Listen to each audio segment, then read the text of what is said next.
ধৈর্যের বাঁধ ভেঙে যায়, তাহলে আবার আইন হাতে তুলে নেওয়ার মতো সিদ্ধান্ত নিতে ঢাকাবাসী সামান্যতম দ্বিধা করবে না।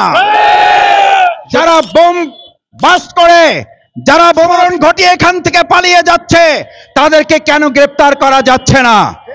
গ্রেপ্তার করতে যদি না পারে প্রশাসন, দেশের জনগণ ঢাকাবাসী যদি তারা তাদের দায়িত্বের অংশ হিসাবে নিজেরা দায়িত্ব হাতে নিয়ে দায়িত্ব পালন করে, তখন কিন্তু আইনের দোহাই দিতে পারবেন না। 2024 সালের জুলাই আগস্টের গণঅভ্যুত্থানে আওয়ামী লীগকে নিষিদ্ধ করার জন্য, দেশ ত্যাগ করার জন্য কোন দল মত নির্বিশেষে শুধু এখানে ভূমিকা পালন করে নাই, জনগণ, ছাত্র জনতা কাঁধে কাঁধ মিলিয়ে আপনাদেরকে দেশ থেকে বাধ্য করেছে।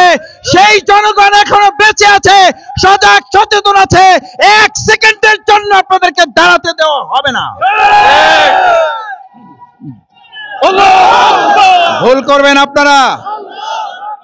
কোন রাজনৈতিক দলের যদি আপনাদের পিছনে উস্কানিও থেকে থাকে, আপনারা ভালো করে মনে রাখবেন, কোন একটা রাজনৈতিক দল শুধু নয়, যদি আপনাদের আরো পৃথিবীর কোনো অংশ আপনাদেরকে বলে যে আপনাদেরকে আমরা দেখে রাখবো, বাংলাদেশের 18 কোটি মানুষ আপনাদেরকে প্রতিরোধ গড়ে তোলে।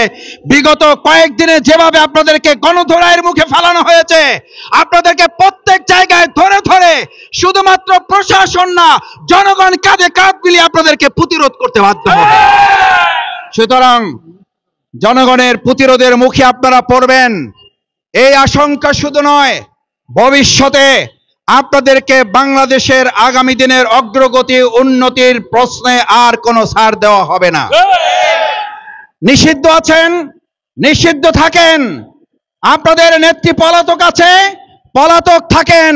আপনারা অযথাই মাথা বের করে মাথা কাটার মতো সিদ্ধান্তের দিকে আপনারা ধাবিত হবেন না। জনগণকে আইন হাতে তুলে নিতে বাধ্য করবেন না।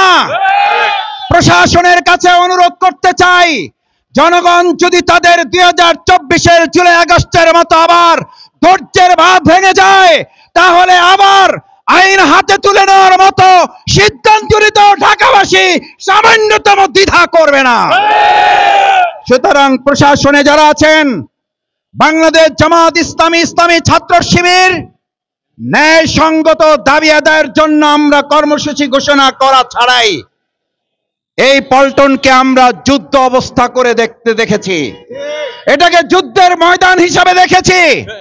সেই প্রশাসনই তো এখনো বাংলাদেশে আছেন।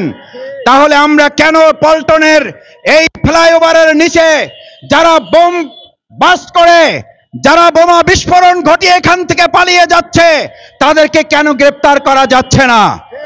গ্রেপ্তার করতে যদি না পারে প্রশাসন, দেশের জনগণ ঢাকাবাসী যদি তারা তাদের দায়িত্বের অংশ হিসাবে নিজেরা দায়িত্ব হাতে নিয়ে দায়িত্ব পালন করে, তখন কিন্তু আইনের দোহাই দিতে পারবেন না।